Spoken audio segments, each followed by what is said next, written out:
My own brother turned my life into a nightmare. He framed me for a crime he committed, and nothing would ever be the same again. My name is Sam, and this is the story of how my life fell apart, because my own brother decided to destroy everything I loved.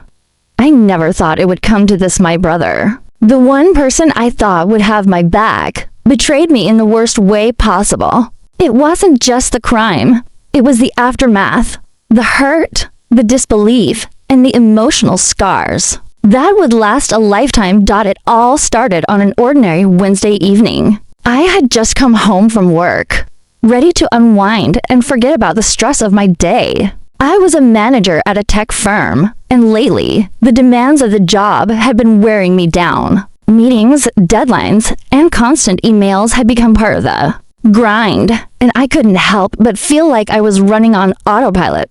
I was looking forward to a quiet evening in front of the TV, with maybe a bowl of takeout and a glass of whiskey to dull the edge of the work week. The apartment was empty, the only sound being the hum of the fridge and the occasional creak of the wooden floorboards. As I moved from one room to the next, my younger brother Mark was supposed to be in town, but I hadn't seen him in a few days. Mark had always been a bit unpredictable, often bouncing from one place to another, rarely staying in one spot for long. I figured he was either crashing with friends or maybe out getting into some trouble, like he usually did. As I kicked off my shoes and collapsed onto the couch, I pulled my phone out to check my messages. There was nothing new. No texts, no calls, just the usual spam emails and work notifications. I wasn't sure if I felt relieved or irritated. Mark had always been the kind of person who would pop in and out of my life without warning. Sometimes he'd be gone for weeks, only to show up on my doorstep, asking for help or wanting to borrow money. I never minded, though. Despite everything, I always tried to look out for him. He was my little brother, after all. But that night everything changed. There was a knock at the door. It wasn't a soft knock either. It was sharp, urgent. My heart skipped a beat as I stood up, confused by the unexpected visitor. As I opened the door, I was immediately met with two police officers standing on the other side. Their dark blue uniforms and serious faces sent a chill down my spine. "Good evening, Mr. Porter," the first officer said, his voice calm but firm. "Are you Sam Porter?" "Yeah, that's me. What's this about?" I asked, suddenly feeling uneasy. My mind raced, trying to make sense of the situation. I hadn't been involved in any criminal activity, so why were they here? "We need to ask you some questions about a robbery that took place last night. We have reason to believe you were involved," the second officer said. His words hit me like a punch in the gut. "Robbery?" I repeated, almost unable to believe my own ears. I don't know what you're talking about. I haven't been involved in anything like that." My voice was shaking now, my pulse pounding in my ears. The officers exchanged a glance, and the first one stepped forward, holding up his phone. He showed me a grainy video of a security camera feed from a store near downtown. The footage was low quality, but I could see enough to recognize the jacket. The person on the screen was wearing a jacket that looked exactly like the one I had worn the night before, one I bought a few months back. A dark green bomber with a leather trim. "That's not me," I said quickly, trying to shake off the panic that was rising in my chest. "I didn't do this." "We understand that this might be confusing," the second officer said, his voice softer now. "But we have more evidence. We found fingerprints at the scene. They match yours." The words hung in the air like a weight, pressing down on me. My mind spun as I tried to comprehend what was happening. I hadn't been to that store. I hadn't stolen anything. So how were my fingerprints at the scene? I swear to you, I haven't been there, I said, my voice cracking. "I don't know what's going on, but this isn't me." They didn't seem convinced. In fact, they seemed more certain of my guilt the more I denied it. One of them took out a small notepad and started writing something down. "We're going to need to take you in for questioning," the first officer said, his voice professional but without any empathy. "Please come with us." I was still in shock as they led me out of my apartment. My mind raced in circles, trying to find any logical explanation for why my jacket and fingerprints were at the scene of the crime. The officers didn't say much. During the ride to the station, the silence in the car was suffocating, and all I could do was replay the conversation over and over in my head. Nothing made sense. How had this happened? Who was setting me up? When we arrived at the station, they took me straight to an interrogation room. The walls were stark white, the lights bright and unforgiving. The cold, sterile atmosphere did nothing to calm my nerves. I was shaking, my hands clammy as I sat down in the metal chair. They handed me a cup of water, but I didn't even touch it. My mind was too preoccupied with what had just happened. I tried calling Mark, hoping he would pick up. He didn't. I tried again. Nothing.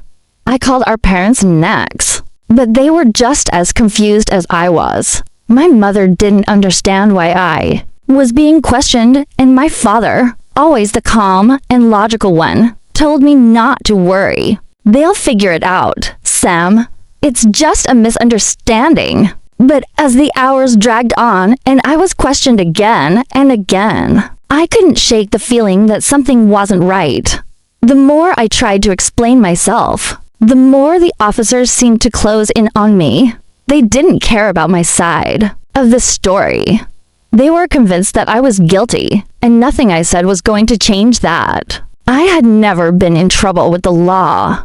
I had never even been close to anything illegal. So why was this happening to me? I thought back to the details that kept swirling in my mind: the jacket, the fingerprints, the way the video looked almost like me, but not quite.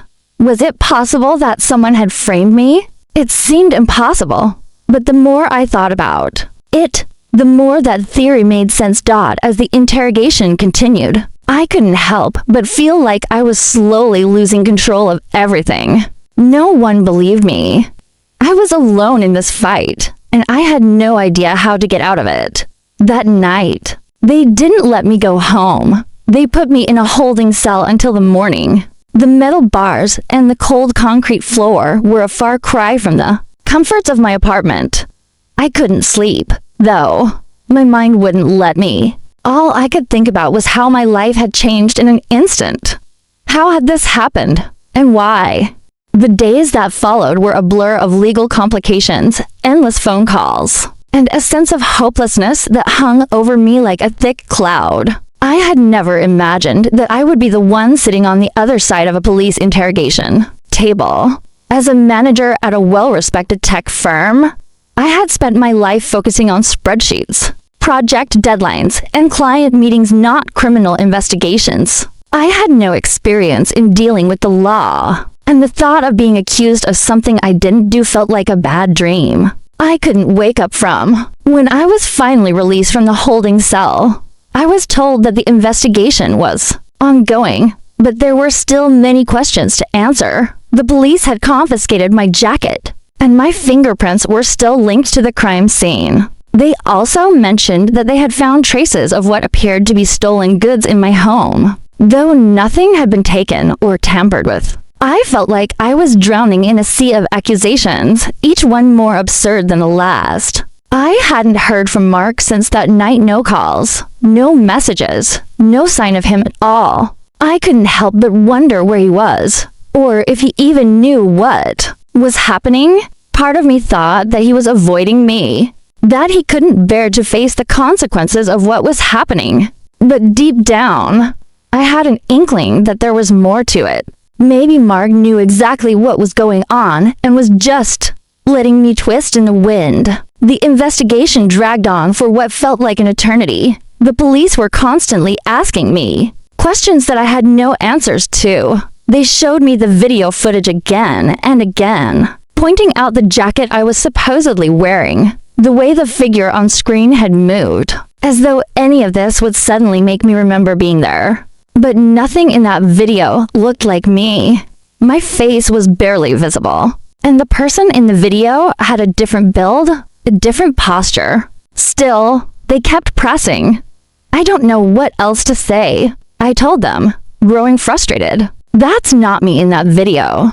I don't know how my jacket ended up at that store, but I swear I wasn't there. Despite my protests, the officers seemed more convinced of my guilt with every passing day. They went through my entire life with a fine-tooth comb. They checked my phone records, my bank statements, and even the receipts from my recent purchases. I couldn't understand why they were scrutinizing every aspect of my life like this. What were they looking for? What did they think they would find? They questioned my friends and colleagues as well, digging into every interaction I had over the past month, trying to find a clue that would tie me to the robbery. My coworkers were baffled. They knew me. They knew I wasn't the type of person to get mixed up in anything illegal. But the more I tried to explain that to the authorities, the more they seemed to believe I was just trying to cover my tracks. The detective handling my case, a woman named Detective Harris, was relentless.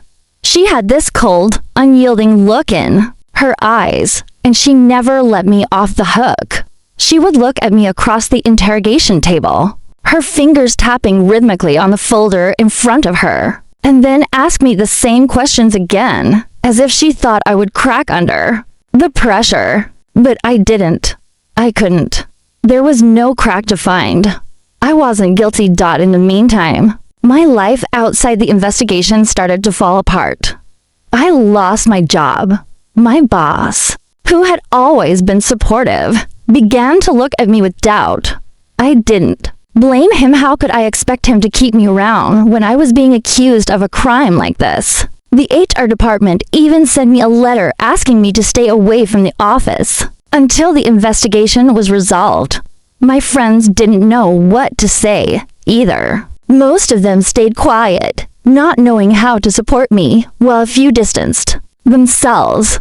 I couldn't blame them either. Who wants to be associated with someone accused of something as serious as robbery? It wasn't just my work life that crumbled. My personal life was falling apart too. My parents were devastated. I had never seen them so shaken before. My mother, usually the calm and reassuring one, spent most of her time crying. My father, who prided himself on being the rock of the family, couldn't look me in the eye without shame. They kept saying they believed me, but I could see the doubt in their faces. The police had convinced them that I was hiding something, and that doubt was poisoning everything. But the worst part was the growing sense of isolation.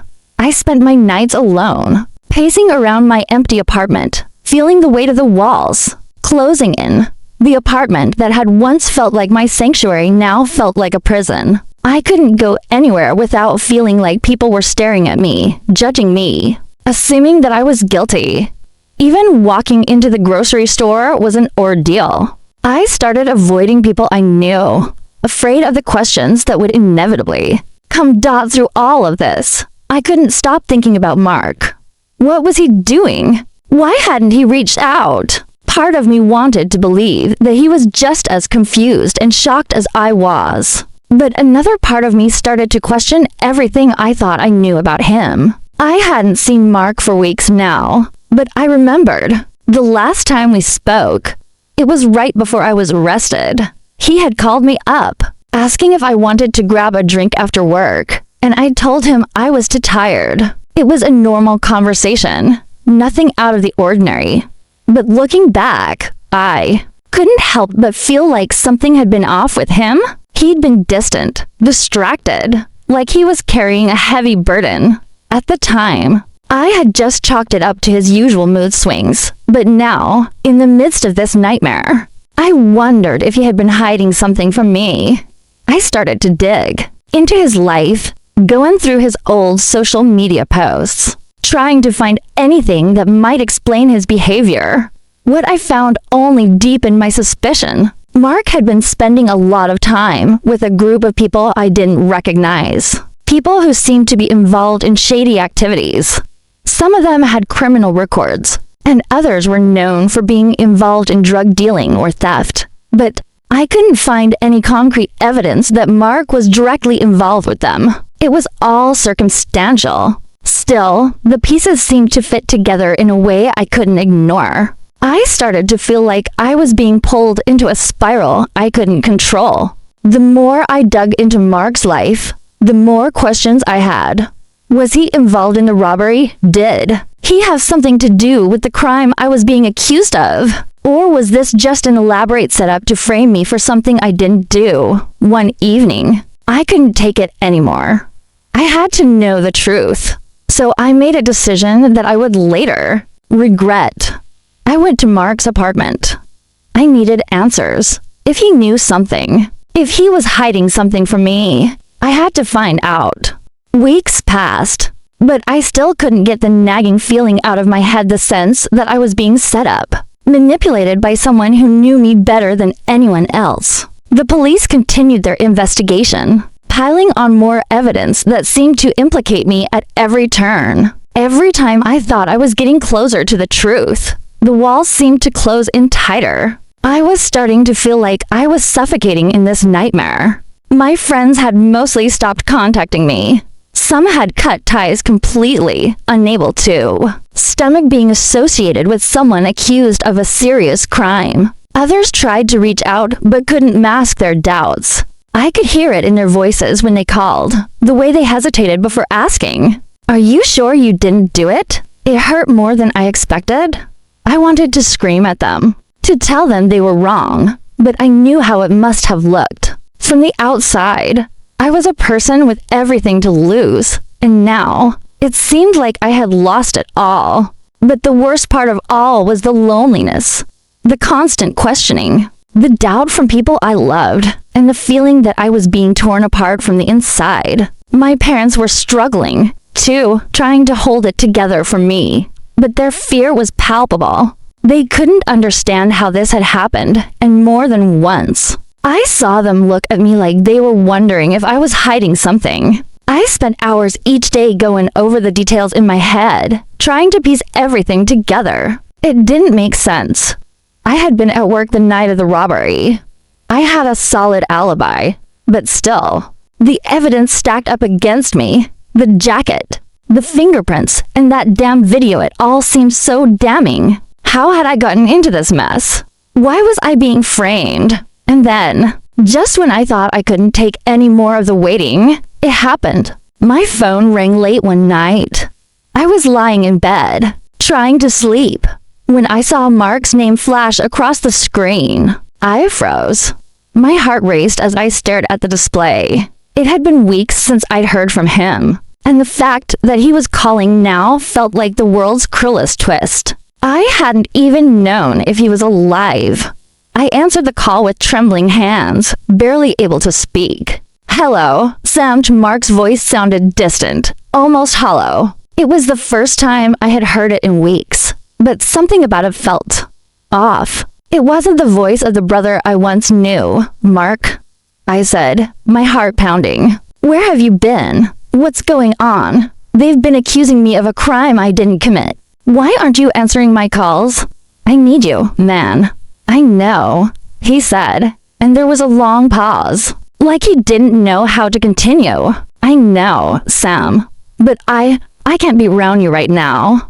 I'm sorry." His words hit me like a punch to the gut. "What do you mean? What the hell is going on? You're the only person who can help me. I didn't do this. I didn't rob that store. You have to believe me." I know you didn't do it," he said, his voice cracking slightly. "But I have to tell you something, Sam. Something that I've been keeping from you." I could feel the panic rising in my chest. What could he possibly say that would make any sense? The room around me started to feel smaller, as if the walls were closing in. I had to hold on. I needed the truth.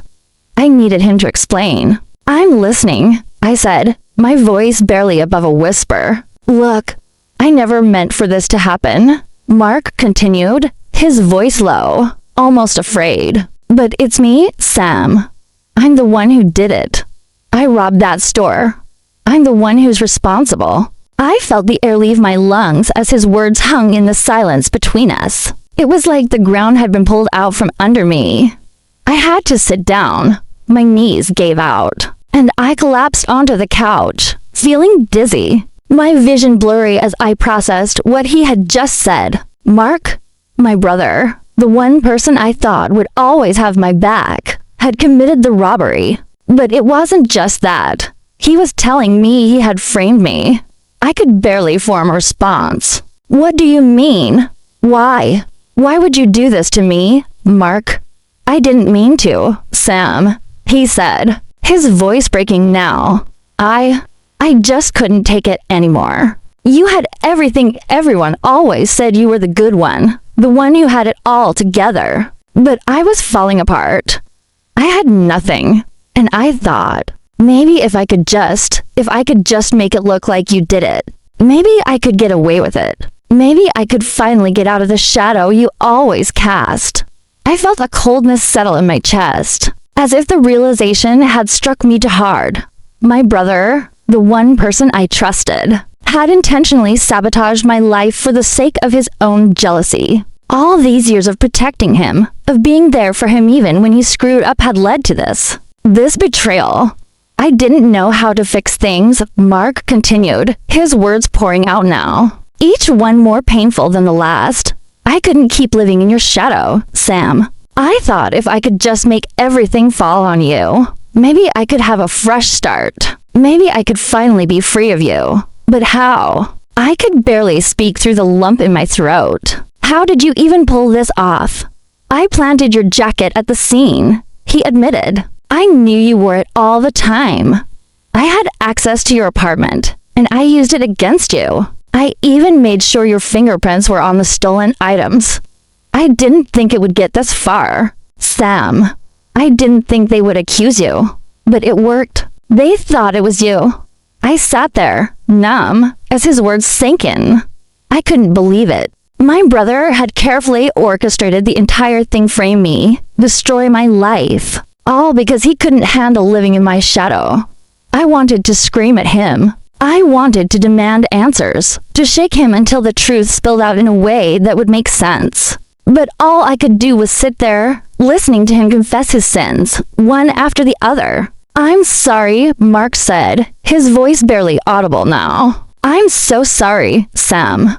I didn't mean for you to go through all this. But I've made my bed, and now I have to lie in it. I've already left town. I don't know where I'm going, but I can't stay here anymore. I just wanted you to know the truth. And then, just like that, he hung up.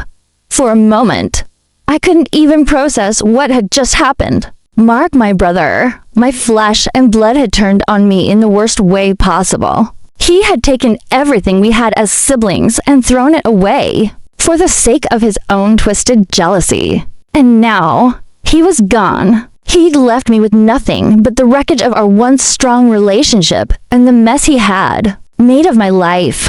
I sat there in silence for what felt like hours, the phone still pressed to my ear, but there was nothing left to say. The truth had finally come to light, but the pain of betrayal was something that would haunt me forever.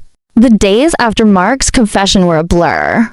I spent most of my time in a fog, reeling from the betrayal that had shattered my world.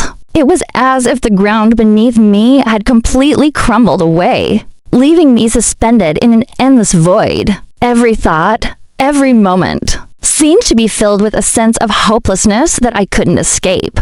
The weight of it all crushed me in ways I never imagined possible. The first thing I did after hanging up with Mark was call my parents. I had to tell them what had happened. I could already hear the disbelief in my own voice as I explained everything. How my own brother, the person I trusted most, had framed me for a crime he had committed. But what could I say to make them understand? How could I explain the pain I was feeling when they were already drowning in their own confusion and shock? My mother was the first to speak, her voice shaky as she tried to process it all. Sam, are you sure about this? I mean, this doesn't sound like Mark. He's always been troubled. But to go this far?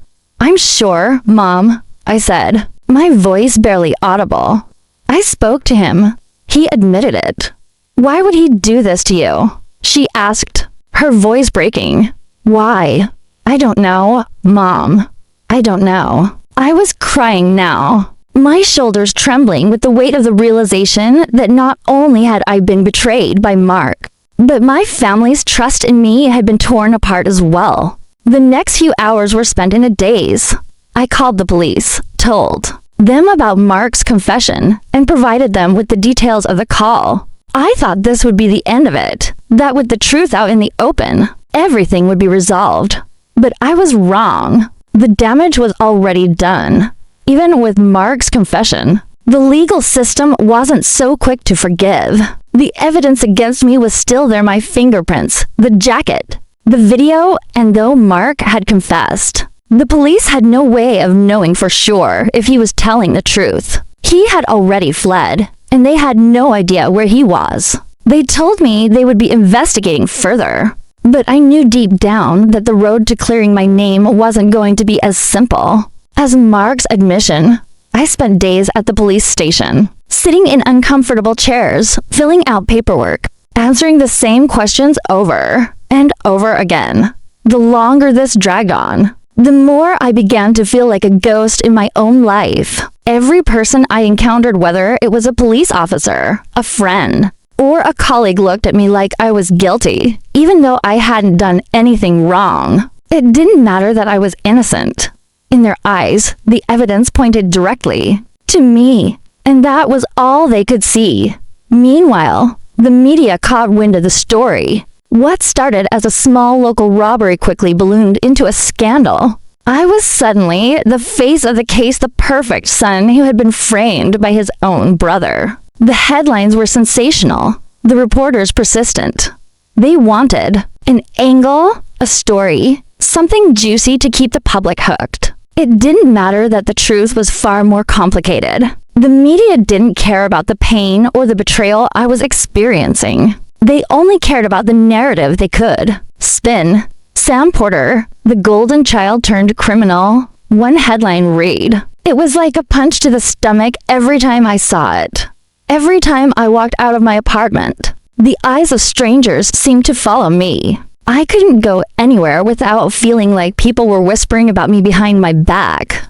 At the grocery store, I saw people glance at me with pity and suspicion. At work, I was a pariah. I tried to keep up appearances from my parents, from my friends, but it was getting harder and harder to pretend that everything was okay. My colleagues started pulling away, afraid of the association. It wasn't their fault.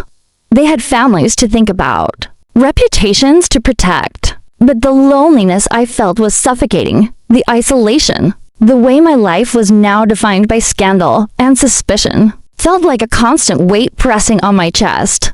One afternoon, as I sat in my apartment, flipping through the news articles about the case, I received a call from the detective handling my case, Detective Harris. Her tone was colder than usual. Double quotes, Mr. Porter, we've found something. I felt a lump form in my throat. What is it? Have you found Mark? Not yet, she said, but we found new evidence. It seems your brother didn't just frame you, he also made sure you were the one who would take the fall for everything. I didn't understand what she meant at first. What do you mean? I already know he's guilty. He confessed. We've discovered that Mark manipulated the security footage. She continued. He didn't just leave the jacket at the scene. He used technology to alter the timestamps, to make it look like you were there at a specific time. We've also found additional surveillance footage that shows Mark leaving the store, not you. I felt a glimmer of hope, a tiny thread of light in the darkness. So you're saying he actually staged everything? Yes, she replied. It's clear now that he was trying to get away with the crime while framing you. It wasn't just a random robbery. He planned this. But why? I asked, my voice thick with emotion. Why would he go this far? Jealousy, she said simply. He wanted to destroy you, to ruin everything you had. It was never just about the robbery. It was about him wanting to be seen, wanting to be important, wanting to get out from under your shadow. The truth hit me like a freight train. Mark had spent years resenting me, but I never realized how far that resentment had festered. I had always thought I was doing the right thing by being there for him, by helping him when he needed it. But I had been blind to his envy, his jealousy, his desperate need to prove himself. The revelation didn't make the pain go away. If anything, it deepened the wound. The realization that my own brother was capable of such calculated cruelty was something I couldn't easily process. But at least now, there was some clarity. At least now, I knew the full extent of what had happened. The media coverage didn't stop, but at least the narrative began to shift. As the police uncovered more evidence, as they pieced together Mark's actions and manipulation, the story began to change. Slowly, the public's perception of me shifted from that of a criminal to a victim. But it was too late. The damage had already been done. It wasn't just the headlines that hurt. It wasn't just the loss of my reputation, the public shaming. It was the destruction of my relationship with Mark. The person I had trusted most in the world had betrayed me in a way that was impossible to undo. The scar from this would never heal. Eventually, Mark was caught. He was found hiding in a small town across the state, using a fake identity. He was arrested and charged with robbery, fraud, and obstruction of justice. But no matter what the courts decided, it didn't matter. The betrayal was irreparable. Mark was gone from my life for good. The aftermath of the whole ordeal took months, but it didn't feel like things ever truly returned to normal. I was never able to shake the feeling that the world had shifted beneath me, that I had been thrust into a reality where trust was an illusion and family was fragile. Even after the case was officially closed, I found myself haunted by the questions Mark's actions had left behind. Was there anything I could have done differently? Could I have seen the signs of his jealousy before it went this far? And why? Had he felt the need to destroy me to build himself up?